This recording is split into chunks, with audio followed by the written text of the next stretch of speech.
Good evening, I'm Ces Orenia Drilon. I'm Pauline Verzosa. And I'm Sean Yao. The big stories tonight. It's a whole week of standstill in schools and government offices as classes and work are suspended for a fifth day in a row tomorrow. And weather conditions are not improving, still according to Pag-asa's forecast.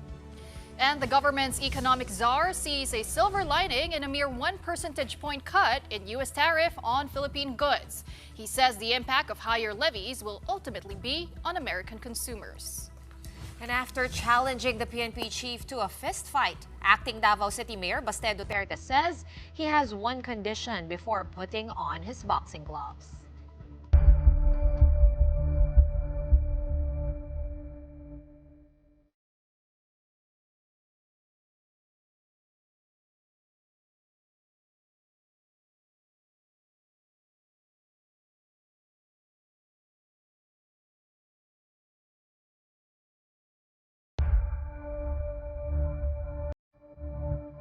Pag-asa is now monitoring 3 cyclones that could only mean more rains for the country. It also means one whole week of disruption in activities as the Interior Department once again announced class and government work suspensions for tomorrow, Friday, July 25. This time, the DILG categorized the suspensions according to rainfall forecast. The following are under the red category, which could receive 200 millimeters of rains or more. Bataan, Benguet, Ilocos Sur, La Union, Occidental Mindoro, Pangasinan, and Zambales. Under the orange category are provinces that will get rainfall of between 150 and 200 millimeters are Abra, Batangas, Cavite, Ifugao, Ilocos Norte, Laguna, Mountain Province, Pampanga, and Tarlac.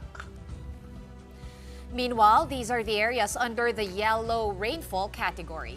This means 50 to 150 millimeters of rainfall. Albay, Apayao, Aurora, Bulacan, Cagayan, Camarines Norte and Camarines Sur, Isabela, Kalinga, Marinduque, Metro Manila, Nueva Ecija and Nueva Vizcaya, Oriental Mindoro, Palawan, Quezon, Quirino, Rizal and Romblon. Upon the announcement of class and work suspensions, DILG Secretary John Vic Remulla was at it again, putting up a disclaimer that went, quote, "Di muna ako magbibiro, kahit si VP, pinuna ako." Now on to the weather update. Tropical Storm Dante has exited the Philippine area of responsibility this afternoon. However, its track shows that it will remain quite close to the PAR line until it dissolves on Saturday, July 26. Another cyclone, Emong, has intensified into a typhoon today. It is almost stationary, hovering over the coastal waters of Burgos, Pangasinan. Signal number 4 is now up over the southwestern portion of Ilocos Sur, the northwestern portion of La Union, and the extreme northwestern portion of Pangasinan. Under signal number 3 are the rest of Ilocos Sur and La Union, the northern and western portions of Pangasinan, the southern portion of Abra, and the western portions of Mountain Province and Benguet. Signal number 2 is up over Ilocos Norte, the rest of Pangasinan, Abra, Mountain Province and Benguet, Apayao, Kalinga, Ifugao, the Babuyan Islands, as well as the northern and western portions of mainland Cagayan, with the western part of Nueva Vizcaya and the northern portion of Zambales. Signal number 1 is hoisted over Batanes, Quirino, Tarlac, the rest of Cagayan, Nueva Vizcaya and Zambales, the western and central parts of Isabela and Nueva Ecija, and the northern portion of Pampanga. And still on Typhoon Emong, it could either make landfall or pass very close to northwestern Pangasinan tonight. It will then cross La Union or Ilocos Sur until it exits the Babuyan Channel. The third cyclone being monitored is still outside PAR, has intensified into a tropical storm just this afternoon. While it's still pretty far from the Philippine landmass at the moment, it is already starting to enhance the southwest monsoon or habagat, which is causing rains over parts of the country. Now let's talk about the interaction of these weather systems. And joining us again is News 5's weather specialist, Alvin Pura.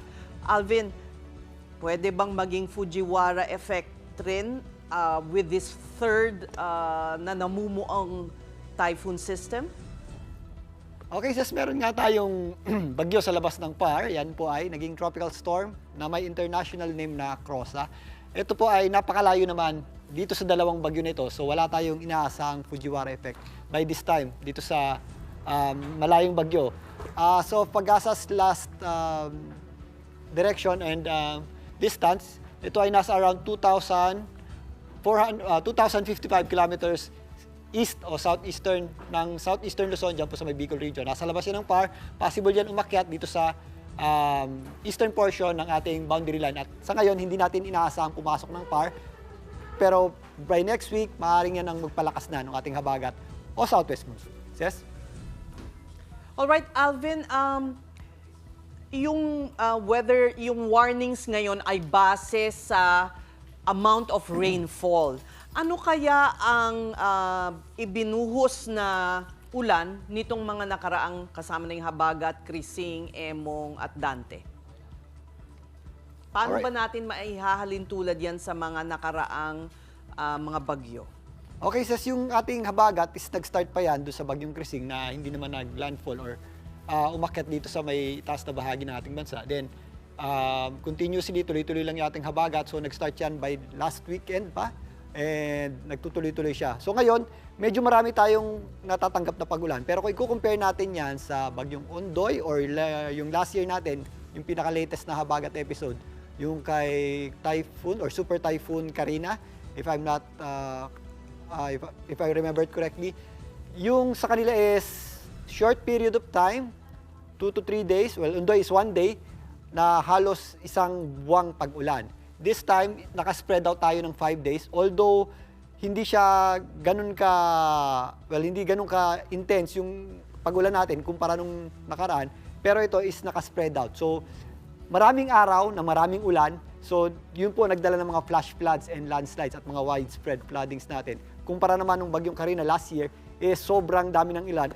In the span of 12 hours, nakapagtala tayo ng around, if I remember it correctly, around 800 millimeters na pagulan. So, lagpas 1 month na pagulan yon dito sa Metro Manila. And then yung Ondoy naman is mas maiksing time period na halos lagpas isang buwang pagulan. So, mas naging delikado yung Ondoy dahil sa sobrang lakas na pagulan for a span ng 6 hours na buhos nito. Kumpara naman dito, spread out siya. So, mas nakakagalaw tayo ng kaunti, mas nakakahinga tayo ng kaunti. Pero nonetheless, naging delikado yung pangapagulan natin dahil sa ating habagat. Yes? Okay. Speaking of delikado, Alvin, signal number 4, paint us a picture, no, kung gaano kalakas nga ba ang signal number 4, and could this mean that Emong will be the pinakamalakas na bagyo itong panahon ng tag-ulan, or posible pang may mas malakas sa kanya and simula pa lang ito? Yeah, simula pa lang naman ang ating typhoon season, pero ang bagyong Emong ay nasa typhoon category na around nasa 120 kilometers per hour yung kanyang lakas ng hangin malapit sa gitna, and possible pa yang lumakas habang nakatambay nga yan dito sa may West Philippine Sea. Significantly medyo maliit ang bagyong Emong. Yung kanyang radius is nasa around 150 kilometers lang mula sa kanyang center, so around nasa 300 yung kanyang kabuuang diameter. Pero again, yung ating concentration ng malalakas na pagulan, yung ating hanggang 150 kilometers per hour, yung gustiness nito, is yung mga areas na malapit sa gitna or doon sa kanyang eyewall. So, dangerous ang lakas ng hangin na yan, lalong-lalo na doon sa mga areas na malapit sa dagat. Ngayon, yan ay dumadaan ng napakalapit dito sa may areas ng Pangasinan, at base sa pag-asa, sa track nila, possible yan mag-landfall dito sa mga areas ng La Union, sa may Ilocos Sur at area ng La Union dito sa Ilocos Region, mamayang madaling araw. So again, yung ating pinaka-dangerous na hangin is nandun sa malapit sa gitna ng bagyo. Pero nonetheless, yung mga areas na nasa outer bands nitong Emong is makakatanggap pa rin ng malalakas na bugso ng hangin. So mag-ingat pa rin po tayo dyan. Yung mga ganyang klaseng lakas ng hangin, may experience kami niyan dati sa Baler na dumaan ang bagyong Kabayan. From a tropical storm, bigla siyang naging severe tropical storm, and in a span of 6 hours, umabot siya ng typhoon category. Napakalit lang ng bagyo na yun. Yung dinaanan ng mata, napugot yung radar ng Pag-asa, pero yung mga karatig areas niyan, like San Luis or yung mga ibang towns, hindi siya masyadong gaanong tinamaan or hindi ganong kalakas yung hangin. Pero again, dun siya nagiging delikado, yung mga areas na malapit sa gitna. Pero yung mga areas na nasa gilid, mag-ingat pa rin po tayo dahil malalakas pa rin yung bugso ng hangin. May mga daluyong ba dahil dyan sa malakas na hangin? May ganong warnings ba? Yes, pag tumutungtong na sa severe tropical storm up to typhoon category, nagkakaroon na tayo ng mga possible storm surge. Yung storm surge natin, dahil sa low pressure, ibig sabihin mababa ang pressure, nagsasak o humihigop yan ng tubig or nagkakaroon tayo ng swelling or nagkakaroon nga tayo ng tinatawag na storm surge. Especially if ganito yung situation natin, itong mga coastal areas ng Lingayen Gulf, itong mga coastal areas ng Ilocos Sur, maging dito sa areas ng Pangasinan, dito po sa West Philippine Sea, most probably meron na tayong mga up to hanggang 3 to 4 meters na taas ng alon dyan dahil sa tinatawag nga nating storm surge. Maliban dyan, meron din tayong effect ng tides. If ever yung ating tides ay papasok, going to high tide, dumadagdag yan sa height ng ating alon. So storm tide natin, yung tinatawag, and then yung ating tinatawag na storm surge. So mas tumataas pa yung alon natin if ever papasok yung ating tubig or incoming yung ating tide. So mas nagiging delikado. So sa mga areas na nandito, sa mga western section ng ating bansa, mostly dito sa areas ng Pangasinan and Ilocos region, doble ingat po tayo dyan, lalong-lalo na yung mga mangingisda natin at yung mga nakatira na malapit sa baybaying dagat sa mga posibleng storm surge na dulot nitong Bagyong Emong. Oo, Alvin, bukod sa storm surge, mataas din yung risk ng landslide, kasi saturated na yung lupa, so kailangan magdoble ingat talaga. Pero Alvin, sa ngayon ba masasabi na natin kung kailan gaganda ang panahon? Right now, yung ating Bagyong Emong ay possible tumawid dito sa Northern Luzon, ngayon nga hanggang bukas, and possible mag-exit dito sa May Babuyan Channel, dyan po sa May Babuyan at Calayan Group of Islands. For now, yung worst of our weather dito sa Northern Luzon is in-expect natin tonight hanggang tomorrow early morning, habang tumatawid itong Bagyong Emong. Pero yung pag-ulan natin na dulot ng habagat is magpapatuloy pa. Dahil if ever nandito na sa itaas ng ating bansa ang Bagyong Emong, meron pa rin po yung pool ng habagat kasama ng Bagyong Dante. By weekend, meron tayong bahagyang mababawasan yung ating mga pag-ulan. Pero nonetheless, maulan pa rin po ang western section ng ating bansa. Kasama pa rin dyan ang Metro Manila dahil sa effect ng habagat. And yun nga, gaya ng binanggit natin kanina, itong bagyong may international Nino Crossa, if umakyat yan, magpupul naman yan or hihila din yan ng ating habagat by next week. Maraming salamat, News 5 Weather Specialist Alvin Pura. Meanwhile, Marikina City has declared a state of calamity. We now discuss this with the head of Marikina City's Disaster Risk Reduction and Management Office, Dave David. Magandang gabi sa inyo, Dave. Welcome to the Big Story. Good evening po. Bigyan niyo po kami ng assessment sa ngayon sa Marikina. Ilan po ang mga evacuation centers at ilan ang evacuees ninyo sa ngayon? Sa ngayon po, wala na po kaming flooded areas as of kahapon. Ang mga evacuation centers na rin po namin, UT-UT na rin po nagsasara. At nagbabalikan na po yung mga kababayan po namin na take ng shelter po dun sa aming mga evacuation centers. But nung height po, nung malalakas na pag-ulan, umabot po sa 23,679 po yung aming mga naging evacuees sa 32 na evacuation centers po na ginamit po namin. 12 out of 16 barangays po sa Marikina ang inabot po ng baha. Alam mo, kumpara sa mga nangyari sa Marikina tuwing umuulan, ay maganda ang naging sistema ngayon at umani kayo ng papuri. Ano ba ang ginawa ninyo na kakaiba? At ano ba ang mga factors na nagdulot nitong hindi na binabaha ng grabe ang Marikina? Opo, sa term po ni Mayor Marcy Isidoro, yung aming pong previous mayor, madalas po niya sa aming sinasabi yung common sense governance. Tinatanong po niya yung public, gaano po kataas yung naging pagbaha. At yung mga participation po ng all sectors po ng Marikina, communities, government, and other sectors po, na tulong-tulong po kami kung paano pong engineering interventions ang pwede po naming magawa. Simple solutions po for common problems, yun po yung madalas minimension, na ngayon po itinutuloy na po ni Mayor Maan. So ang ginawa lang po namin, simple, bumili po kami, nag-invest po kami ng mga heavy equipments. Meron po kaming dredgers. Yan po yung amphibious dredgers na nakikita niyo po sa screen ngayon. Ininvest po yan ng city government para year-round po nagde-dredging po siya sa aming Marikina River. Ang trabaho po niyan palalimin at i-achieve po yung 90 to 100 meters na radius po ng yung stretch po ng buong Marikina River. Tapos po yung aming pong mga drainage networks, in-improve din po namin. Base po sa mga nakukuha po naming mga datos mula po sa community, gaano po katagal, gaano po kataas yung naging pambaha. Ito po yung naging basis po namin. Gaano kalaki naman po yung mga drainage na ilalagay po namin dun po sa aming mga kakalsadahan. Ang intention po niyan, mapabilis po yung velocity po ng tubig na dumadaan po sa Marikina. Given po yung geography ng Marikina, na catch basin po kami ng Rizal, ang objective po namin dapat dadaan lang po sa amin yung tubig. Kaya naman po, pinalaki po namin yung aming po mga drainage. Sinisigurado po namin, part po ng maintenance, nag-invest din po kami ng mga vacuum trucks at mga backhoes po. Year-round din po yun, nag-maintain po ng mga estero. Sinisigurado po namin, clear po yung mga esteros po namin, mga drainage po namin. Wala pong obstruction. At the same time po, wala din po kami mga informal settlers na nasa mga drainage po namin. Dahil po dyan, na-achieve po namin yung objective namin na mabilis po yung pagdaloy ng tubig. Yes, given na po, hindi po mawawala yung risk na ang Marikina po ay babaha dahil po sa geography po namin. But ito po mga engineering intervention na to, ito po mga simple solutions na to, ang nariri po namin na rewards po ngayon kung bakit po mas mabilis po namin na ma-manage yung floodwaters po. Yung drainage yun, napaka-interesting, no? So nilakihan ninyo yung kapasidad para mapabilis, no, yung pass-through ng floodwaters. How did you come up with the right size, no? Kasi minsan pag nambabatikos tayo sa mga tubig baha na hindi bumababa, no? Parang masyadong maliit na daw yung drainage system. So it seems like you were able to calculate, the correct volume. And how did you do that? Yes po.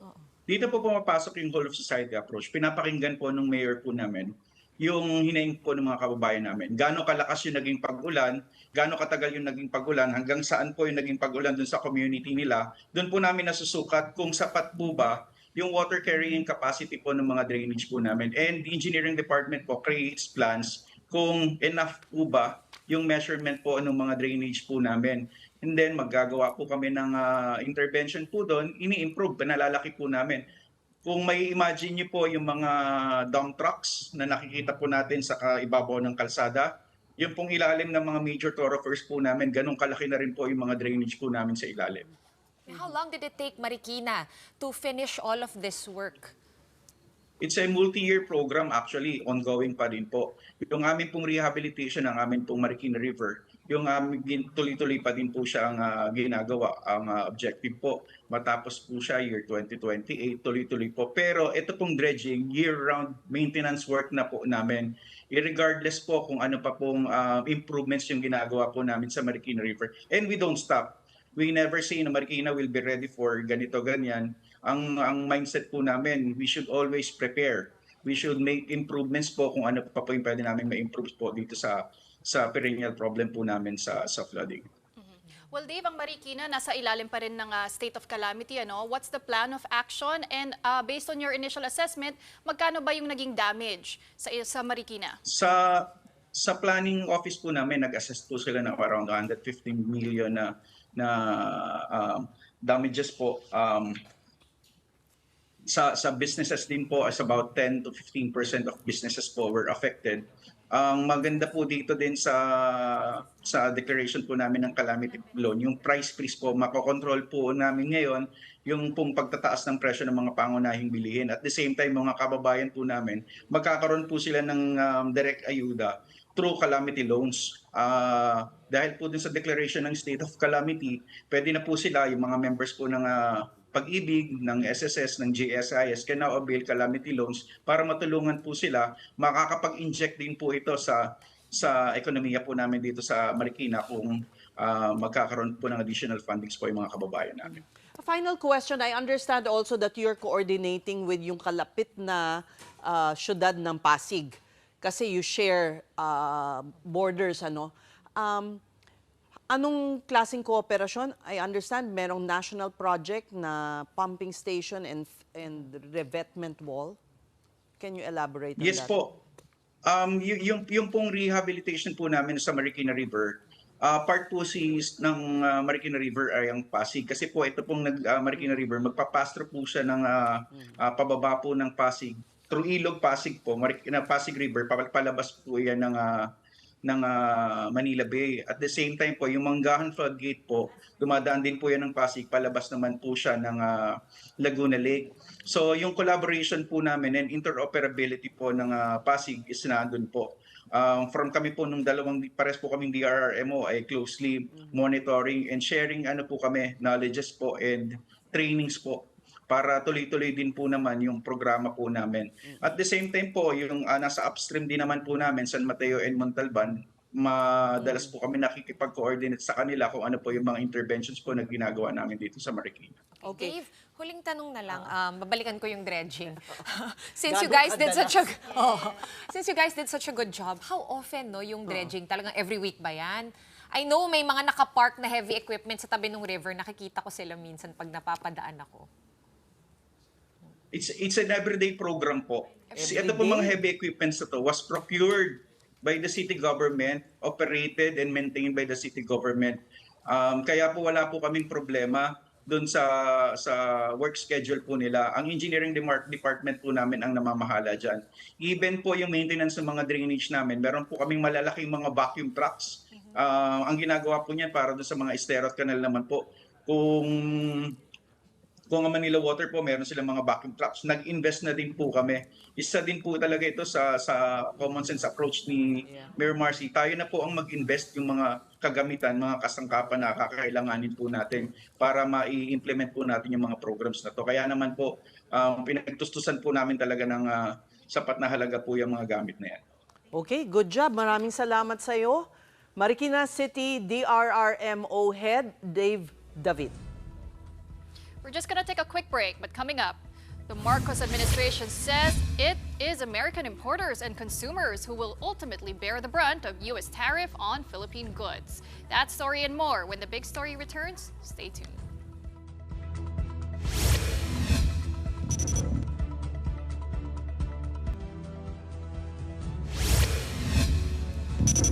You're still watching The Big Story. Did the Philippines make a good deal by getting 1% off the 20% import tariff imposed by the U.S.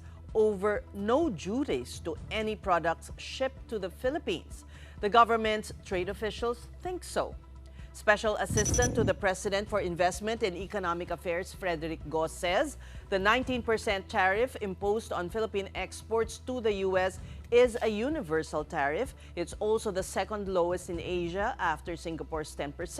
The Philippines tariff agreement with the U.S. also retains exclusions, particularly on agriculture products, to protect local farmers and fishermen. Vietnam, which settled for 20% tariff, and Indonesia with 19% will open their entire market to the U.S. without restrictions. Go also explained why 19% tariff for the Philippines is a good number. Bakit po ito importante? Importante to dahil kapag mababa ang ating tarifa, makaka-attract po tayo ng mga foreign direct investors in the Philippines para magtayo ng mga pabrika, magtayo ng mga negosyo sa Pilipinas para makapag-export ng kanilang mga produkto sa Amerika. Go also clarified the tariff would be paid not by Filipinos but by U.S. citizens who will import and buy products from the Philippines. Ang magbabayad po nitong taripa ay hindi po tayo. Ang magbabayad ng taripa na to ay ang mga Amerikano, ang mga importers, ang mga buyers ng mga produkto galing sa buong mundo. So sa huli, ang magbabayad po nito mga tarifa ay mga consumers po ng Amerika. Mga mamamayan ng Amerika na bibili ng mga produkto na inimport nila, sila po ang magbabayad nito mga tarifa. Now let's discuss this trade deal from the perspective of a former U.S. ambassador to the Philippines. And joining us tonight via Zoom is Ambassador Harry K. Thomas. Good evening. Welcome to the Big Story, Ambassador. Good evening, and thank you for having me. May we compliment you first on your pink barong? Thank you. Well, It was a gift. you have been critical of the deal we struck with U.S. President Donald Trump. And you say what added insult to injury was a better deal that Japan had immediately after that meeting in the White House? Yes, first let me start by offering my prayers and thoughts for all of those affected by the flooding in Metro Manila and other parts of the country, including my relatives.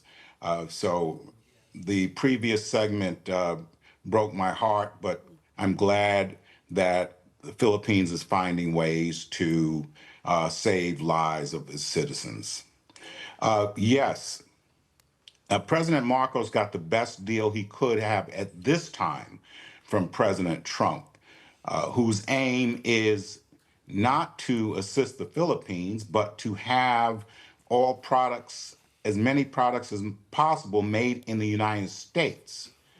So while it was the best deal that the Philippines could have had, long term, I expect this will hurt the Philippines. Ambassador, I wanted to get your thoughts because you also gave some recommendations. And I was thinking, you know what, he has a point.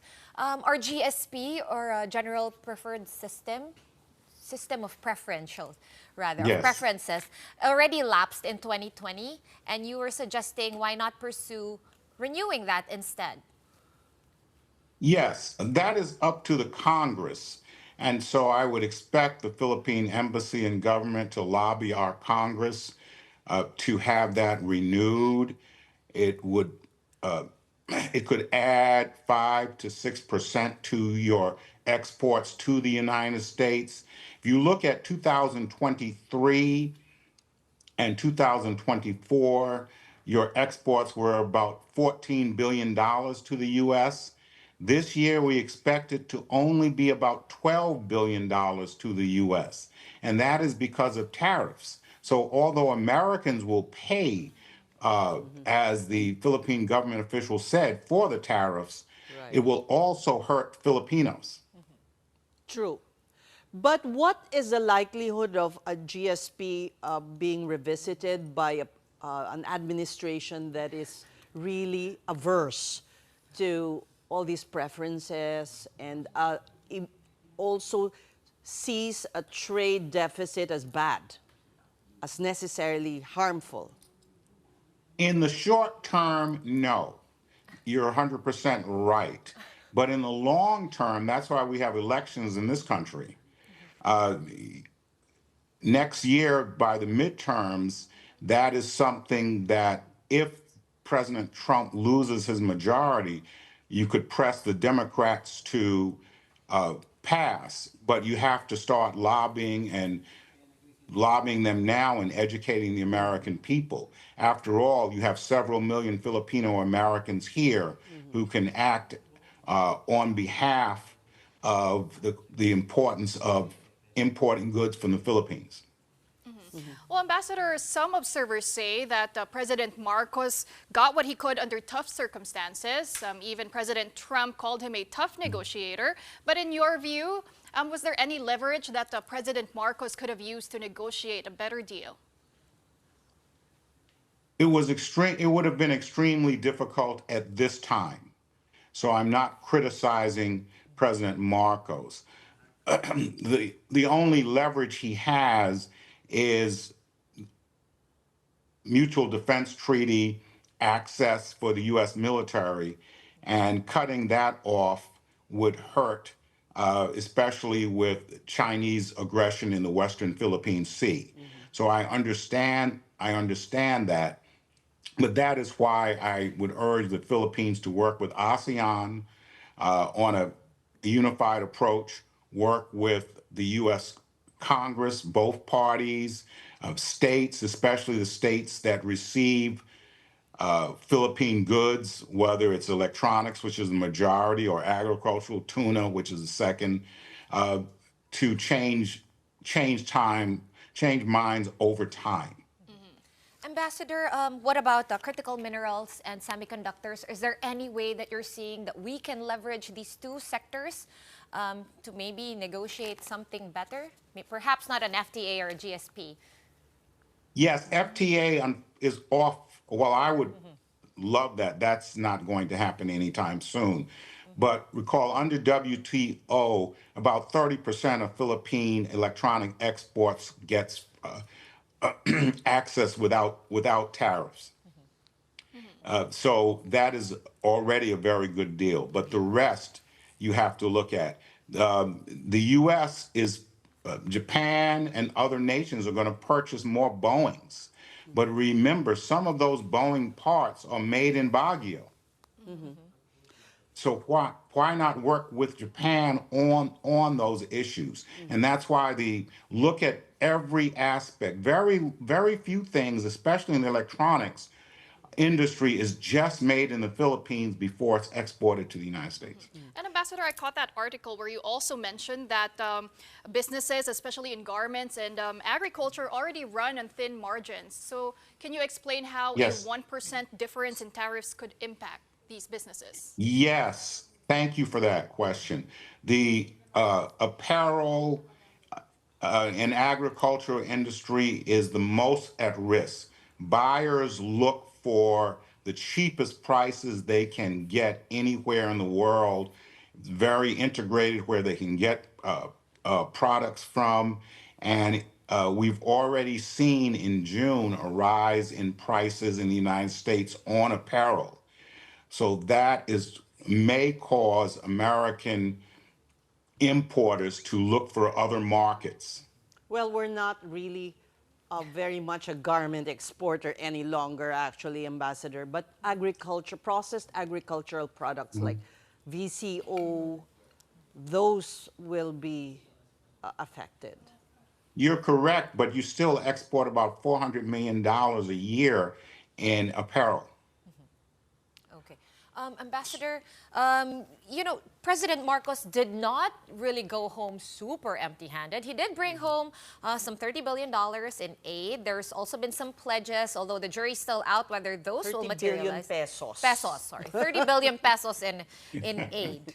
And of course, the Luzon Economic Corridor, that was kind of on the ringer for a while, but now it's back in play. Do you think these will materialize, apart from the aid? The 30 billion pesos in aid? I do not know, but if you look at it, in the first 6 months of the Trump administration, little to nothing has been done on the Luzon Economic Corridor. And that is Philippines, Japan, and the United States. We will have to see that would be something important if it were able to be done. The details are sketchy on investment. President Trump is extremely transactional. You saw that Japan pledged to do $500 million for a sovereign wealth fund, investing in the United States. Correct. So Congress would have to, the President of the United States just can't give those funds away. Congress would have to approve that. It's not in this year's budget, so you're looking at next fiscal year's budget. Okay, and what about, I'm sure you've heard of the two projects, defense projects here in the Philippines, the boat repair facility in Oyster Bay in Palawan, as well as that proposed ammunition hub or depot in Subic Bay. Are these in any way kind of that we can use as leverage? I think those are critically important to the United States as well as the Philippines for security against Chinese aggression. I think that everything is up for negotiation. And if I were in the Philippines, while I'm not sure I would use the term leverage, I would stress to the United States the importance of access, how much you need it, how much a critical ally the Philippines is in looking for deals and breaks in other areas. So in that department, we still can squeeze it a little bit more. I would advocate that. You must try. Well, in terms of It's very important. In terms of the Mutual Defense Treaty, Ambassador, how can we get bigger military assistance from the United States? In the past years, it's not been really huge compared to being the longest ally of the U.S. here in this part of the world. We've our relationship goes over 100 years. Yes. I think that's why I keep stressing a whole of government approach, lobbying the president, Congress, governors, because last year today, 1 year ago today, Austin and Blinken, when they were under Biden, proposed $500 million in aid to the Philippines for military. Congress whittled that down to $363 million. And Trump is using that as aid. It was really Biden's aid. So you have to get Congress to increase the aid. And this is critically important because right now the Philippines gets military assistance not only from the United States, but other countries. But the challenge is when you have planes or jets from several countries, you have to buy spare parts from these countries. Things get discontinued, it gets old. It's very difficult to maintain 5 or 6 different types of planes or tanks or helicopters.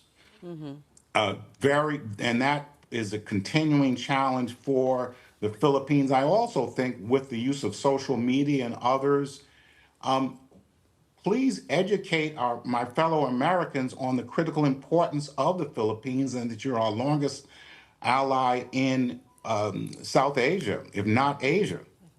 Right. Well, we thank you for waking up early to talk to us. What time is it in Florida?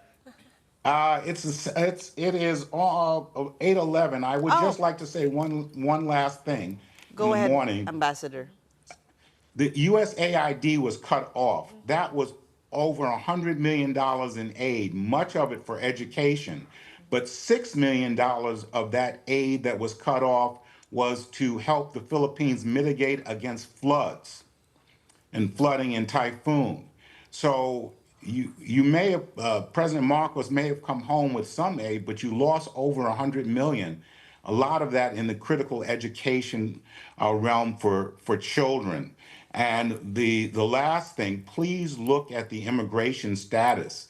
The boarding of the ship where Filipinos with valid crew visas were deported to the United States is something alarming. But thank you for having me. It is. Well, we are happy to have an advocate over there in the U.S. Thank you so much, former U.S. Ambassador to the Philippines, Harry K. Thomas. Now moving on to another story. What started with Davao City Acting Vice Mayor Baste Duterte expressing his dismay with PNP Chief Nicolas Torre III.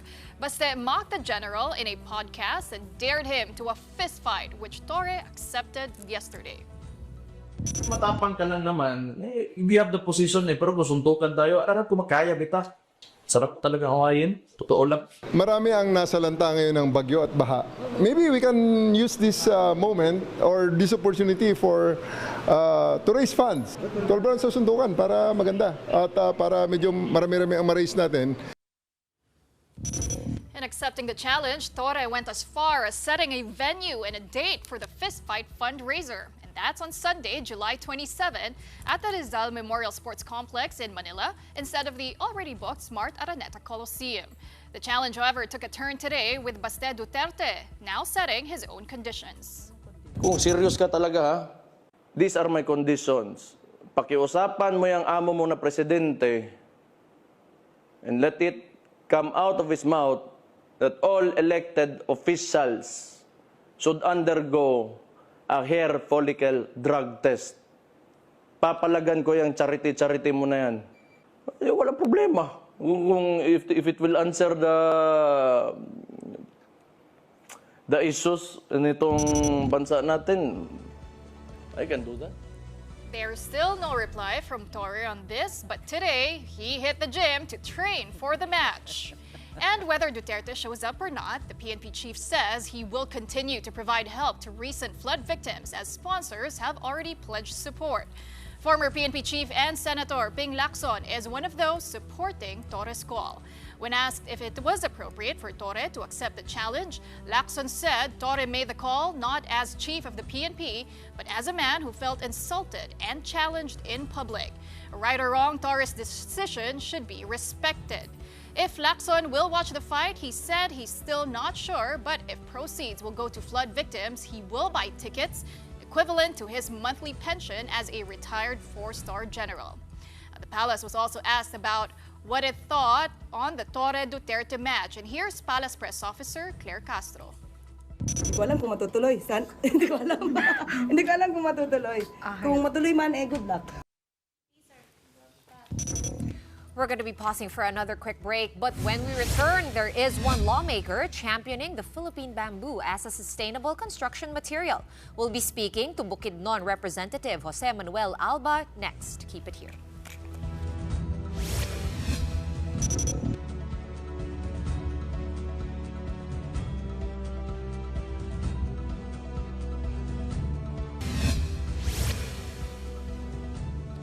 Welcome back to the big story. A lawmaker wants engineered bamboo to be recognized as a sustainable construction material.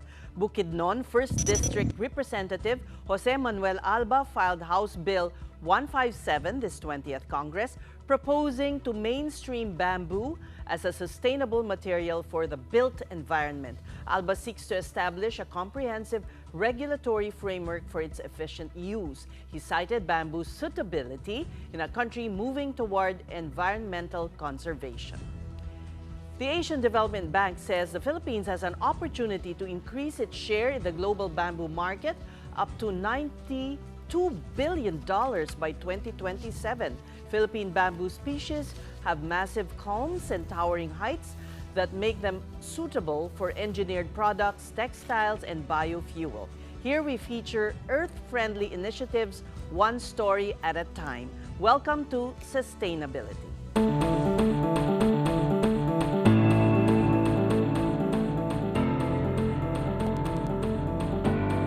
The Philippines is the world's 6th largest bamboo exporter, and according to the ADB, the government can unlock the industry's fullest potential through various initiatives. One is the inclusion of bamboo as a construction material in the decades-old National Building Code. And here to talk about his newly filed bill is Representative Jose Manuel Alba himself. He represents Bukidnon's 1st District. Good evening, Congressman. Welcome to the Big Story. Good evening, ma'am. Thank you for having me. So magsusimula ulit tayo sa umpisa. This has already been passed in the previous Congress. Yes. Yes, so last Congress we filed this bill together with our fellow legislators. Now we need to refile it again. And hopefully this time around we will have enough support at the Senate. And hopefully we can have an RA. Because this is very important. There's a gap in our national building code that needs to be addressed. So this bill will actually address that particular gap. So right now, bamboo is not recognized as a structural material in the code. Right now, bamboo is recognized as indigenous material. So you can still use it in its traditional shape and form. But the moment you introduce engineering to the material, then it's really a totally different story, because of the engineering intervention, you need to set standards in terms of compression strength, tensile strength. So these things we hope to address with this particular measure. So what you're saying is that we could actually, what you're pushing for is to see engineered bamboo actually being used in buildings, yung mga malalaki, hindi lang yung parang bahay kubo and mga gazebo. At yung bahay kubo, ginagawa naman natin ngayon. So we don't need a new measure to address this particular. What we need is to have bamboo in its engineered form introduced in as a construction material. What gave you this idea, though? I'm so curious. Okay. Yeah. And what is, explain what is engineered bamboo? When you apply certain engineering measures, like you make it a composite material, you introduce paste, and you introduce pressing. Together. Until it makes a huge column. It's similar to Lego. So it's similar to Lego. So what you can actually do with wood, you can also do with bamboo, even better. Yeah. So, Sorry, what was your question? The question is, what made you think about doing this? Is it because in Bukidnon there's a lot of the giant Philippine No, bamboo, actually, bamboo is everywhere in the Philippines. And we, to a certain extent, we failed to maximize its potential. So, and right now, as we all know, poverty is a major concern in our country. And this is actually very common in rural areas where we have the bamboo.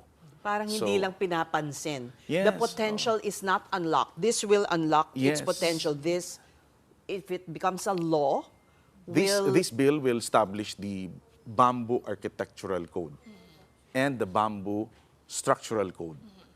So these two codes are actually missing right now in our national building code. So no engineer, no structural engineer, or even architect can sign a plan or a building official because you don't know what's the standard. Now, for example, for a 2x2 of engineered bamboo, what's the capacity in terms of how load? much load can it Yes. bear? So, Or should it bear? Yes. Yun ang ilalagay Yes. dito. It will pave the way Yeah. for this is actually an anchor legislation that will pave the way for the inclusion of bamboo architectural code and bamboo structural code. So, as we all know, technology is fast evolving. So this is the anchor legislation, and the codes, the referral codes, will have to be revised, improved as soon as a new technology emerges. So To further even strengthen it. Yes. So this is an anchor legislation because we know it's very hard to amend laws, right? So this one will serve as a platform to establish these codes, which later on can be revised, improved as the technology progresses. Well, Congressman, some of the guests we had on the show actually also praised bamboo for being one of the strongest materials, and that's something not a lot of people know. And in Bukidnon, your home province, I believe there are already over 2 million bamboo stands ready to be used as raw material. Yes. Actually, we already conducted an inventory with the help of the UST and CMU, Central Mindanao University. And Ready to be harvested. yes. To be- And our giant bamboo, the Dendrocalamus asper, is actually considered by industry players as the best variety of giant bamboo in Southeast Asia. And we are unable to maximize its potential. You also have a companion measure called the Low Carbon Investment Economy Act. Tell us how this relates to this Measure. bamboo. Yes, Yes. to this measure. We are in the age of climate change. So last Congress, we filed the Low Carbon Economy Investment Act. So unfortunately, hindi pa rin siya naging batas. So we need to refile it again this 20th Congress. This particular measure is very important because it will unlock so much green finance fund globally. So as we all know, we need to address the problem of carbon, right? So this particular measure is actually a hybrid of the two common decarbonization approaches globally. One is if you want to reduce carbon, you need to impose carbon tax. And we know that it's very hard to Impose a new tax a here. new tax. Oo. Because that is actually very inflationary. Okay. Number two approach is that they call You buy- ETS, Okay. or You the buy carbon emissions credits. trading system. This is actually cap and trade. You set a cap and then you trade. So this particular measure, the Low Carbon Economy Investment Act, is a combination of these two approaches.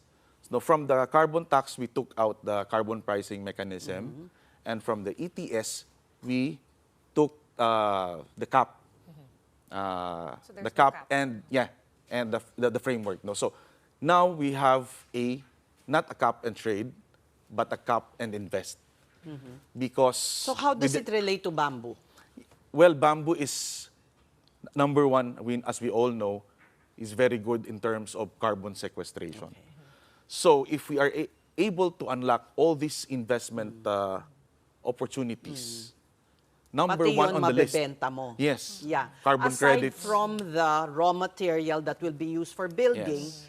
the carbon that's sequestered by the bamboo that you harvest, you can also sell. Yes. As we all know, or studies showed that bamboo stands sequester 30% more carbon dioxide as compared to ordinary trees. And it releases 30% more oxygen versus ordinary Nakakapigil trees. rin naman ng bahayan. Oh, yes, Sa yes, bundok, yes. di ba, may bamboo forest ka. It's very good for soil stabilization and even soil rehabilitation. If you are a mined out area for those engaged in mining, it's very good for purifying the soil again. because it absorbs heavy metals. What are the chances of your bill being passed in the 20th Congress? You mentioned to me earlier na you had problems with the Senate before, but now it looks like you have renewed hope. Yes, as far as the House of Representatives is concerned, we have the support of It our will fellow. surely pass, like Yes, it did. it passed in the Senado na lang. 19th. We need to have more champions in the Senate, and I guess we need to appeal to our senators. Who is your companion champion in the Senate? Well, of course, my kababayan, Senator Mig Subiri. Okay. And of course, Senator Migs is also very supportive of this measure. And in the 20th Congress, I was able to talk to Senator Bam Aquino. Oh, okay. So we need to Push. Push. Okay. Ano ang Just one final. potential? Okay, sige. Ay, sorry. In terms of billions of pesos na mapwedeng income, for the low carbon economy. for both, for everything. For the low of carbon economy, it's not only, this particular measure is not only an environmental imperative, it will unlock so much economic potential for our country. The projection in the ASEAN, it's around 3.4 to 6 trillion dollars Really? by 2050. Yes, that's the potential. If we only align with our regional neighbors, Talking Indonesia. it's actually bound to it has the potential of giving us around 4 to 6% GDP growth for the low carbon. So much So potential. much Kong. potential. But I was curious, how much of your home is built with bamboo? If you can just share with us from your own personal experience. And what's that like? No, I've been in this advocacy even I entered Congress. So we built during the pandemic. So we built a bamboo pavilion because we know Filipinos to see is to believe. So Tama. you need to A model, yes, an example. an example, so that people in Bukidnon or even in our region will be encouraged to also use bamboo. So we built several. I built a pavilion and also a reading hub using bamboo reinforced concrete. So Nakatayo pa. Yes. Kasi that's the issue, di ba? Kaya Yes. nga may code na ganito Yes. so that there will be standards. Yes. Okay, final words from you, Congressman. And lastly, hindi naman to apektado ng taripa ni President Trump. hindi pa naman. So, I sincerely hope that we really pay close attention to this ordinary resource. It's everywhere. Sa history sa history natin, sa ating kultura, nandyan si malakas at si maganda na galing sa kawayan. So we have the potential now because of technology. I really hope that one day we will be able to replace wood with engineered bamboo. Right? So we don't have to guard our forests because at the end of the day, deforestation is also a function of economics. So Bamboo na lang ang putulin ninyo. Yes. Wag Bilis pa kahoy. tumubo. Oo. Kasi kung gaganahan sila sa bamboo as replacement for wood, then nobody will even dare cut trees, no? So kasi ang hahanapin ng merkado, kawayan. And we can do anything you can imagine with wood can be executed with bamboo, no? So skateboards, Chairs. engineered guitar, Such low-hanging fruit if you think about it. Ang daming pwedeng gawin. Yes, Ang yes. daming pwedeng i-unlock na sectors. So I hope the business sector and our friends in the media will support our advocacy on mainstreaming bamboo as a sustainable material for anything, and especially for the built environment. Thank you, Congressman. We'll be monitoring how you'll shepherd this bill through the House and, of course, your companions in the Senate. Thank you so much. That was Congressman Joman Alba from Bukidnon. Right, and that's all the time we have for tonight. Thank you so much for watching The Big Story. We are One News, all sides, all the time. We'll be back here tomorrow at 7:30. Have a good night, everyone.